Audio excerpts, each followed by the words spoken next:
इसके साथ हमने कंपैरेटिव स्टडी करनी है। कॉमन ऑटोइम्यून डिजीज कौन सी है? Common autoimmune disease which cause damage to the body and the tissues and result of immune dysfunction तो involving the multiple organs। ये आ गई मेरी सिस्टेमिक लूपस वगैरह ना। The heart is one of the common target organ of the autoimmune disease. The whole structure of heart, like heart valve, heart muscle, pericardium, and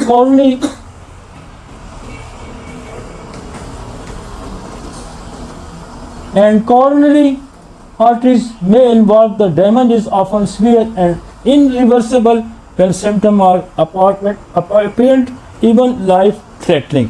तो ये जो है, ये जो हमारी ऑटोइम्यून डिजीज़ है, जो रूमेटिक फीवर है, वो ये कहता है कि ये आपको मौत की तरफ धकेलेगी और आप इंसान को ये मार देती है।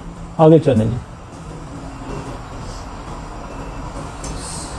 अब हमारे पास और इसके साथ रिलेटेड कौन सी डिजीज़ हैं जो कि हैं तो वो ऑटोइम्यून ही, लेकिन वो हैं किसी और जगह की डिजीज़, लेकिन वो साथ हार्ट को भी ख़राब कर देती है। मसलन नंबर वन है रूमेटॉइड आर्थराइटिस।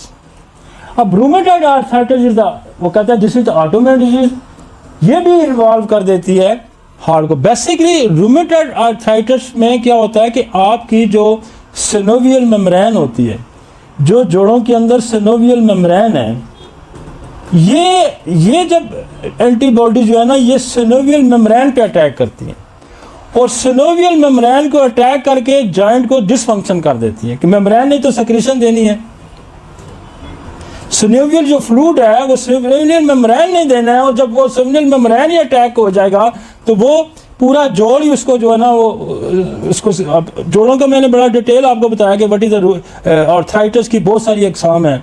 एक ऑस्टियोआर्थराइटिस है, रूमेटॉइड आर्थराइटिस है, बैक्टीरियल आर्थराइटिस है। ऑस्टियोआर्थराइटिस तो डिजेनरेशन ऑफ एज है कि वक्त के साथ साथ आपके जोड़ों के अंदर तब्दीली आ गई, और ये बेसिकली ये रूमेटॉइड जो है ये जो ऑटोइम्यून है। बाकी और भी कोई बैक्टीरिया जो है वो आपके जोड़ों के अंदर मसाइल पैदा कर, फिर आपका वो गोट है, गोट भी जो है वो जोड़ों का दर्द है, लेकिन गोट का रूट हो रहा है वो तो यूरिक एसिड की वजह से है। तो हर बीमारी की कॉजेटिव फैक्टर, उसकी पैथोफिजियोलॉजी, उसका कॉजेटिव फैक्टर जब आप देखेंगे तो उसके पास आपके पास हल निकलते आएंगे। अब आपके पास तो कंप्लेन लेके बंदा है ना, मेरा तो गोड़ा खराब है जी भाई जी। अब देखें डिजेनरेशन प्रोसेस से कोई एक जॉइंट खराब हो सकता है, फिर दूसरा खराब होगा। अब जैसे आपका यूरिक एसिड की गोट आ गया, तो गोट का मोस्ट कॉमनली प्रैक्टिस है कि आपका बिग थंब पकड़ा जाएगा, तो हम कहते हैं हाँ यार तूने तो यूरिक एसिड, फिर यूरिक एसिड टेस्ट करा लेते हैं तो हमें पता चल जाता है ये गोट है, ठीक है।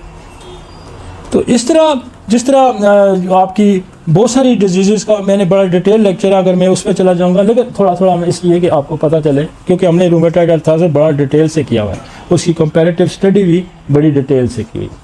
तो वो कहता है कि ये इससे क्या होता है, इससे हार्ट फेलियर हो सकता है, coronary artery injury including coronary arteries, coronary thrombosis हो सकता है। थ्रोम्बोसिस क्या होता है कि वहाँ कोई क्लॉट बन सकता है, खून जम सकता है इस बीमारी की वजह से। ये वो आपको सिम्टम बता रहा है कि जब आपके पास कोई दिल का बंदा आता है तो वो कहता है जी मेरे वाल्व ख़राब है जी, या आप टेस्ट कराते हैं, उसकी इकोग्राफी कराते हैं या कोई टेस्ट कराते हैं तो आपको लगता है इसके तो वाल्व ख़राब है, इसका आप स्कैन कराते हैं तो उसमें आपको थ्रोम्बोसिस मिलता है, तो वो कहते हैं इसमें थ्रोम्बोसिस भी हो सकता है, एथेरोस्क्लेरोसिस हो सकता है, क्या कि वहाँ प्लेक जमा होता शुरू हो जाता है, तो आपकी दिल की नालियों को तंग कर देगा। End artery disease leading to the myocardial infarct हो जाता है। फिर क्या मायोकार्डियल इन्फार्क्ट क्या होता है कि फिर जब सप्लाई आगे बंद हो जाती है तो अगला हिस्से में खून नहीं पहुंचेगा, खून नहीं पहुंचेगा तो ऑक्सीजन नहीं पहुंचेगी, ऑक्सीजन नहीं पहुंची तो वो हार्ट अटैक हो जाएगा। पेरिकार्डियाटिस हो सकता है, दिल के अंदर जो उसकी चिलियां उनके सोजिश हो सकती है, सिंपल फाइब्रोसिस, पेरिकार्डियल ऑब्स्ट्रक्शन। तो हार्ट वाल्व इन्वॉल्व हो सकते हैं, अरिस्थीमिया हो सकता है, आपकी दिल की धड़कन अब नॉर्मल हो सकती है। तो जब आपके पास वो मरीज आएगा तो आपको एक तो देखें कि इसको टाइम कितना लगा है, इसकी प्रोसेस क्या, कोई कॉन्जेनिटल डिजीज है, बच्चों में आया तो क्या ASD नहीं है, कोई VSD नहीं है, कोई PDA है, TG है। फिर आप उसकी हिस्ट्री पे जाएं, कहीं ऑटोम्यून तो नहीं आ गया, कहीं SOT राइज तो नहीं है, तो फौरन आपको एकदम आपको क्लू मिल जाएगा ये तो रूमेटिक हार्ट डिजीज है। फिर अगर उसके जोड़ भी इन्वॉल्व हैं, मुसलसल इन्वॉल्व है, तो आप ये भी समझ सकते हैं कि ये रूमेटॉइड आर्थराइटिस की कॉम्प्लिकेशन आ गई है, लाइज विद द रूमेटॉइड। ठीक हो गया जी।